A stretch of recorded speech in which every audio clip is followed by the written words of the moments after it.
যে মানুষটাকে আমরা মন থেকে ভালোবাসি তাকে পেতে গিয়ে এত ঝড়ঝাপটা পোহাতে হয় কেন? মনে মনে ভেবে রুহির মুখ মলিন হয়ে গেল।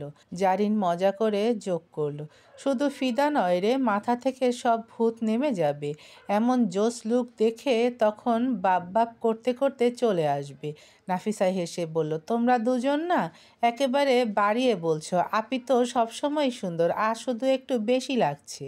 ওদের এই হাসি ঠাট্টার ভেতর রুহি শুধু একবার হালকা হাসলো, তারপর আবার মাথা নিচু করে নিঃশ্বাস ফেলল। বুকের ভেতর যে কান্নার ঢেউ উঠেছে সেটা সে যেন লুকিয়ে রাখলো।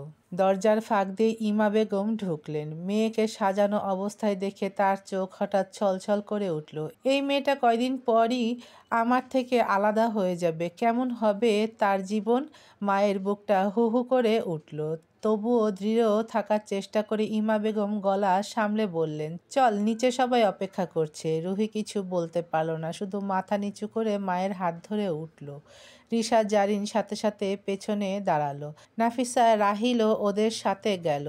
রাহিল এখন বেশ বড় হয়েছে। এই 4 বছরে বেশিরভাগ সময় নাফিসার সাথে সময় কাটায় ছেলেটা। ধীরে ধীরে সবাই একসাথে হলঘরের দিকে নামলো। রুহি যেন প্রতিটি পদক্ষেপে শূন্যতায় ডুবে যাচ্ছে। তার বুকের ভেতর কান্না জমে উঠলেও মুখে তা ফুটতে দিল না। ঘরে ঢুকে রুহি মাথা নিচু করে সবাইকে সালাম দিল। মুহূর্তেই পরিবেশে নীরবতা নেমে এলো। সবার চোখ তখন কেবল রুহির দিকে। আফিয়া বেগম দাঁড়িয়ে উঠে রুহিকে কাছে টেনে নিলেন। আহা, মাশাল্লাহ, কি সুন্দর লাগছে তোকে। শিরিন করিমও এগিয়ে এসে রুহিকে জড়িয়ে ধরলেন, তারপর তার পাশে বসিয়ে দিলেন। স্নেহমাখা দৃষ্টিতে তাকিয়ে বললেন, মেয়েকে দেখে চোখই সরে না ভাবি। তারপর স্বাভাবিক ভঙ্গিতে হাসি মুখে বললেন, আচ্ছা রুহি, কি কি করতে ভালো লাগে তোমার? পড়াশোনার বাইরে কিছু শখ আছে তো? আহসান করিমও যোগ দিলেন, টুকিটাকি দুই একটা কথা বললেন। ঘরে বসা সবাই তখন নীরব দৃষ্টিতে তাকিয়ে আছে রুহির দিকে। রাহুল নিচু চোখে লাজুকভাবে তাকিয়েছিল, মাঝে মাঝে এক ঝলক দেখছে রুহিকে। আর রিয়াদ, সে যেন ভেতরে ভেতরে হাসি চাপার চেষ্টা করছে। অন্যদিকে রিদওয়ান পুরো পরিস্থিতি লক্ষ্য করে গভীর চিন্তায় ডুবে আছে। সবার চোখ যখন রুহি আর রাহুলের দিকে, কথোপকথনে পুরো ঘর ভরে গেছে। তখনই রিদওয়ান নিঃশব্দে উঠে এসে রিশাদের পাশে দাঁড়ালো। হালকা ঝুঁকে ফিসফিস করে বলল, ওইদিকে দেখ। একসাথে রিশা, জারিন আর নাফিসা তাকালো রিদওয়ানের দেখানো দিকে। মুহূর্তেই ওদের মুখের রং পাল্টে গেল। নাফিসার শিরদাঁড়া বেয়ে ঠান্ডা স্রোত নেমে এলো। অজান্তেই পাশে থাকা জারিনের হাত শক্ত করে চেপে ধরল ও।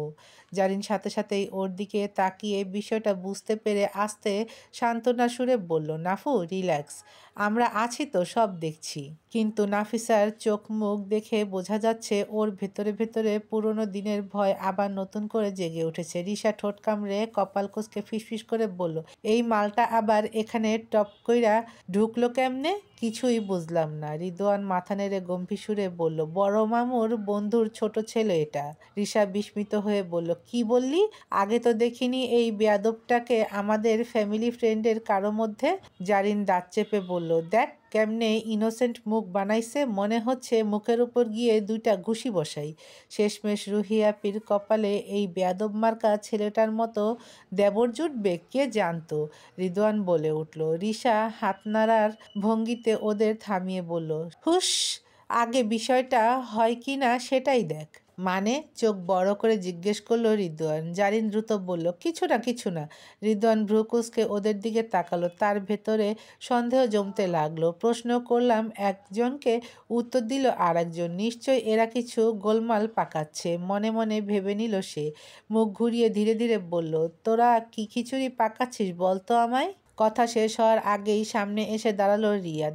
ঠোঁটে ভদ্র হাসি, কণ্ঠে মেকি উষ্ণতা।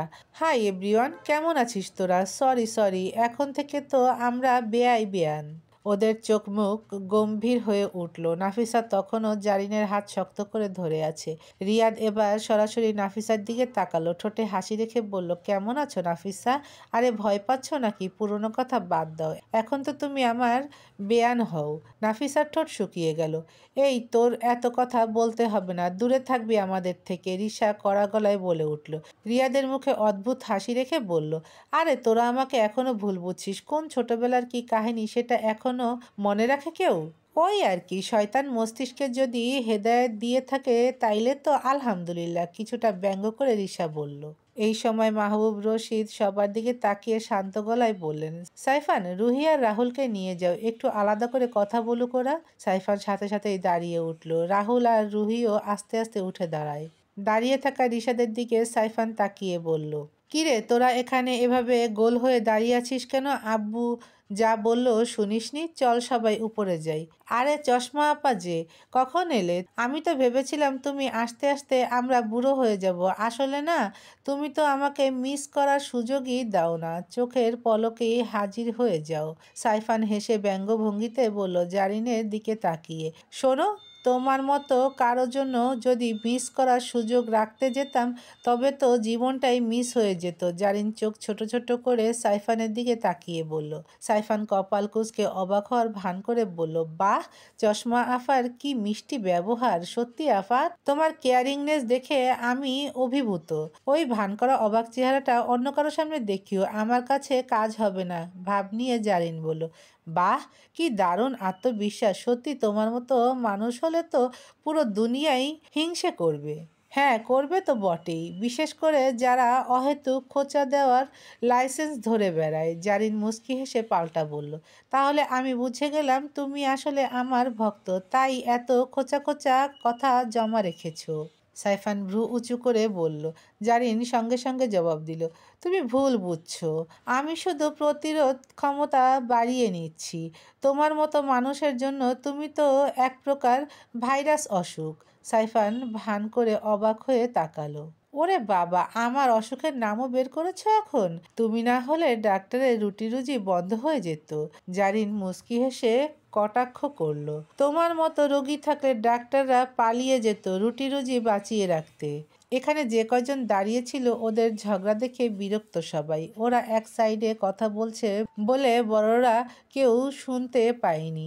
রিয়াদ হা করে ওদের ঝগড়া দেখছে। রিদওয়ান বিরক্ত নিয়ে এবার বলল, ভাইয়া তোমরা চুপ করবা? এখানে সবাই আছে, চল উপরে চল। সাইফান চোখ ছোট ছোট করে একবার জারিনের দিকে তাকিয়ে হাঁটা দিল। জারিনও ভেংচি কাটলো। অগত্যা সবাই এবার সিঁড়ির দিকে এগোতে শুরু করলো। রিয়াদও ওদের সাথে সাথে গেল। সিঁড়ি দিয়ে উপরে ওঠার সময় মাঝে মাঝে নাফিসার সাথে সাথে গা ঘেঁষতে লাগলো। নাফিসা অস্বস্তি হওয়ার সত্ত্বেও ঝামেলা বাড়াতে চাইল না বলে একবারও তার চোখ তুলল না, আগে আগে চলে গেল। তা দেখে রিয়াদ শয়তানি হাসি দিল একটা। সবাই উপরে উঠল। এক সাইডে রাহুল আর রুহিকে বসিয়ে দেওয়া হলো যেন তারা একটু নিজেদের মতো করে কথা বলতে পারে। বাকিরা কিছুটা দূরে দাঁড়িয়ে রইল। রিয়াদ সাইফানের সাথে গল্প শুরু করলো। বাইরে থেকে কথোপকথনটা স্বাভাবিক মনে হলেও তার চোখ কিন্তু বারবার অন্যদিকে চলে যাচ্ছিল। এক দৃষ্টিতে সে নাফিসার দিকে তাকিয়ে আছে। সাইফান হঠাৎ খেয়াল করলো রিয়াদের দৃষ্টি তার কাঁধের ওপর দিয়ে সরাসরি নাফিসার দিকে। সাইফান ভ্রু কুঁচকে একবার নাফিসার দিকে তাকালো, তারপর মুহূর্তেই রিয়াদের আরো কাছে গিয়ে দাঁড়ালো, ওর ঘাড়ে হাত রাখলো। রিয়াদ আঁতকে উঠল। হালকা কিন্তু দৃঢ় ভঙ্গিতে সাইফান হেসে বলল, ছোট ভাই, তোমার চোখটা কিন্তু ভুল দিকে ঘুরছে, নিজের চোখকে একটু সংযত করো। রিয়াদ হকচকিয়ে গেল। জি ভাইয়া, কিছু বলছিলেন? সাইফান ঠান্ডা গলায় উত্তর দিল, ওই আর কি, শুধু বললাম তোমার চোখ দুটো ঠিকঠাক জায়গায় রাখো। রিয়াদ ভেবাচাকা খেয়ে মাথা নিচু করে ফেলল। মুহূর্তেই তার ঠোঁট শুকিয়ে গেল, তবে নিজেকে সামলে স্বাভাবিক ভঙ্গিতে আবার সাইফানের সাথে সাধারণ কথোপকথন চালিয়ে যেতে লাগলো। রিদওয়ান দূর থেকে সবকিছু লক্ষ্য করছিল। সাইফানের দৃঢ় ভঙ্গি আর রিয়াদের অসহায় মুখ দেখে সে হেসে ফেলল। এই সময় রিশা, জারিন আর নাফিসা নিজেদের প্ল্যান অনুযায়ী কাজে নেমে গেল। নাফিসা আর জারিন চারপাশে খেয়াল রাখলো, কেউ যেন টের না পায় তারা কি করছে।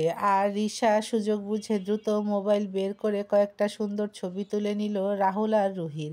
ছবিগুলোতে রুহির মাথা নিচু লাজুক ভঙ্গি আর রাহুলের শান্ত চাহনি দেখতেই যেন স্বপ্নময় লাগছে। হাসি মুখে রিশা ছবিগুলো সিলেক্ট করে রায়ানের হোয়াটসঅ্যাপে পাঠিয়ে দিল। তারপর চোখ টিপে জারিন আর নাফিসাকে ইশারা করলো, কাজ শেষ। ওরা তিনজন একে অপরের দিকে তাকিয়ে হালকা হেসে নিল। চারপাশের সবার কাছে বিষয়টা একেবারেই স্বাভাবিক মনে হলো। এদিকে রাহুল আর রুহির মধ্যে টুকিটাকি কথা শেষ হলো। রুহির চোখে এখনো অস্বস্তি আর ভেতরে জমে থাকা দুঃখের ছাপ স্পষ্ট। সবাই নিচে নামলো, একে একে সবাই একত্রিত হলো। তারপর বড়রা বসে সিদ্ধান্ত নিল, রাহুল আর রুহির বিয়ে নিয়ে কোনো দেরি করা হবে না। প্রথমে ছোট করে আংটি পরানোর অনুষ্ঠান, রিং সেরিমনি হবে আগামী সপ্তাহেই। আনুষ্ঠানিকতা সাদামাটা রাখা হবে, ঝামেলা না বাড়িয়ে। তবে আসল বিষয়টা হবে জমকালো আয়োজন করে, পুরো পরিবার আর আত্মীয় স্বজনের উপস্থিতিতে। শিরিন করিম হেসে বললেন, ইনশাআল্লাহ ভাবি, খুব সুন্দর জুটি হবে। রিয়াদের পরিবার বিদায় নিতে লাগলো সবার কাছ থেকে। একে অপরের সাথে কথা বলায় ব্যস্ত সবাই। রিয়াদ যেন সুযোগের অপেক্ষায় ছিল। যাওয়ার আগে হঠাৎ করে ওদের সামনে এসে দাঁড়ালো, ঠোঁটে ভদ্রতার আড়ালে মেকি হাসি টেনে নিয়ে। তারপর একে একে সবার সাথে ভদ্রভাবে কথা বলতে লাগলো। রিশা আর জারিন বিরক্ত মুখে কোনো মতে সৌজন্য দেখালো। নাফিসার দিকে এগিয়ে আসতেই চোখে কেমন এক অদ্ভুত দৃষ্টি নিয়ে বলল, এত ভয় ভয় চেহারা কেন করছো? পুরনো দিনের সব ভুল বোঝাবুঝি বাদ দাও কেমন? কথার সুরটা যতই ভদ্র শোনাক না কেন, তার চোখের চাহনি আর ঠোঁটের বাঁকা হাসি বুঝিয়ে দিল কথাগুলোর ভেতরে লুকিয়ে আছে অন্য মানে। তা নাফিসা ভালোভাবেই টের পাচ্ছে। গলা শুকিয়ে গেলেও কোনো উত্তর দিল না, শুধু মুখ ঘুরিয়ে নিল। রিশা ওর দিকে এগিয়ে গিয়ে দাঁত চেপে ফিসফিস করে বলল, এই বা, তোকে এত ভদ্র সাজা লাগবে না। তুমি যে কি বাছিরা বা আমরা ভালো করেই জানি। তা ভদ্রতা অন্য জায়গায় গিয়ে দেখাবি। রিয়াদ হেসে ফেলল। তারপর ভদ্রতার মুখোশ ধরে বিদায় নিয়ে বাকিদের সাথে বেরিয়ে গেল। ওরা চলে যেতেই রুহি আর দম আটকে রাখতে পারল না। সারাটা সময় বুকের ভেতর চাপা অস্বস্তি যেন হঠাৎ বিস্ফোরণ হয়ে উঠল। কোনো কথা না বলে তাড়াহুড়ো করে নিজের রুমে চলে গেল। দরজা বন্ধ করে ঘরের ভেতর বসে পড়তেই মনে হলো শ্বাসরুদ্ধকর এই পরিবেশ থেকে সে সামান্য হলেও মুক্তি পেল। বাড়ির বড়রা তখনও ড্রয়িং রুমে টুকটাক নিজেদের মধ্যে আলাপ চালাচ্ছেন। বিয়ের আনুষ্ঠানিকতা নিয়ে আলোচনা, রাহুলের পরিবারের সাথে আরও কিছু কথা ঠিক করা। সবকিছু মিলিয়ে তাদের কথোপকথন বেশ গম্ভীর। জারিন বিদায় নিয়ে নিজের বাড়ির দিকে রওনা হলো। এরপর ধীরে ধীরে সবাই যে যার রুমে চলে গেল। নাফিসাও ক্লান্ত শরীর নিয়ে রুমে ঢুকলো। ফ্রেশ হয়ে নামাজের জন্য দাঁড়ালো। এতক্ষণে বেশ রাত হয়ে গেছে। এই সবের ভিতর তার নামাজ পড়তে দেরি হয়ে গেছে, তবুও কোনো রকমে নিজের নামাজটা আদায় করলো। নামাজ শেষে মাদুর গুটিয়ে রেখে বই খাতা আর কলম হাতে নিল। কয়েকদিন পরই এইচএসসি পরীক্ষা। পড়াশোনার চাপ এখন অনেক। আকাশ ভাইয়ার কাছে টিউশন পড়লেও মাঝে মাঝে কিছু জায়গায় জটলা বাঁধে। তখন সে আফিয়া বেগমের কাছেই বসে পড়ে। আফিয়া বেগমের পড়ানোর হাত সবসময় স্পষ্ট ও সুন্দর, তাই নাফিসা নির্দ্বিধায় ওর কাছে সাহায্য চাইতে পারে। আর আফিয়া বেগম নিজেই মাঝে মাঝে ওকে পড়ায়। নাফিসাকে ডাক্তার বানাবে বলে ঠিক করেছে। নাফিসাও মামনির ইচ্ছে পূরণ করতে পড়াশোনায় মন দিয়েছে অনেক আগের থেকেই। সব কিছু গুছিয়ে নিয়ে সে হাঁটতে হাঁটতে আফিয়া বেগমের রুমের দিকে এগোলো। দরজার কাছাকাছি আসতেই ভেতর থেকে ভেসে এলো এক অচেনা কণ্ঠস্বরের সাথে মিলে থাকা মায়ের কণ্ঠ। আফিয়া বেগম ভেজা গলায় কথা বলছেন, তেহু আর কতদিন বাইরে বাইরে থাকবি? এইবারে তো তোর বোনের বিয়ে ঠিক হয়ে গেল, তুই কি এসে একবারও আমাদের দেখবি না? আমার কি মন চায় না তোকে একবার বুক ভরে দেখতে? কবে যে আসবি, এই ভাবনায় বুকটাই হু হু করে ওঠে। অপর পাশ থেকে কি জবাব এলো সেটা নাফিসার কানে পৌঁছালো না, কিন্তু মায়ের কথার ভঙ্গি শুনেই তার বুক কেঁপে উঠল। কোনো সন্দেহ রইল না আফিয়া বেগম কথা বলছেন সাইমানের সাথে। সাইমানের নাম শুনতেই নাফিসার ভেতরটা মোচড় দিয়ে উঠল। নিঃশ্বাস যেন গলা আটকে গেল। মুহূর্তের জন্য থমকে দাঁড়ালো, তারপর বই খাতা বুকে শক্ত করে চেপে ধরল। আর কোনো শব্দ না শুনেই দৌড়ে চলে গেল নিজের রুমে। ঘরে ঢুকেই দরজা ভেজিয়ে দিল নাফিসা। ভেতরে প্রবল নীরবতা, যেন পৃথিবীর সমস্ত শব্দ থেমে গেছে এই ছোট্ট চার দেয়ালের ভেতর। ধীরে ধীরে পা টেনে এসে বিছানার পাশে বসলো সে। মাথাটা বিছানার প্রান্তে ঠেকিয়ে হঠাৎ করেই কান্নায় ভেঙে পড়ল। বুকের ভেতরে সমস্ত জমাট বাঁধা কষ্ট, অভিমান, শূন্যতা মিলেমিশে গলায় কাটা কাঁটার মতো আটকে ছিল এতক্ষণ। এবার আর তা আটকে রাখা গেল না। ভেতরের বাঁধভাঙা কান্না হু হু করে বেরিয়ে এলো। শব্দ করে হাহাকার তুলে কাঁদতে লাগলো। চোখের পানির সাথে যেন জমে থাকা কষ্টগুলো বেরিয়ে আসছিল। প্রথমে সাইমনের প্রতি তার অনুভূতিগুলো ঠিক বুঝতে পারেনি ও।